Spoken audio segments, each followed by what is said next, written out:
Hello guys.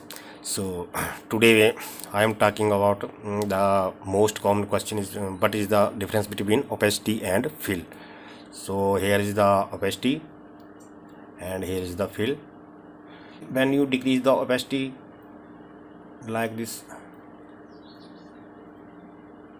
it decrease the all layer opacity going to decreased.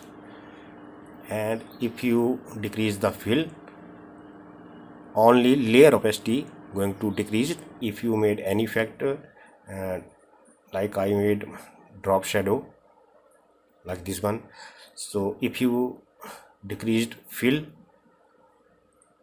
your effect still as same, only fill decrease the layer value opacity, and your effect or drop shadow or etc are still same. So this is the difference. Decreased opacity, it decreases the all layer opacity, and if you decrease the fill, it's only decrease layer. Your effect drop shadow, any other effect you made, it's not affected by fill. So only this is the little difference between opacity and fill. So thank you for watching, and if you like the video, please like and subscribe.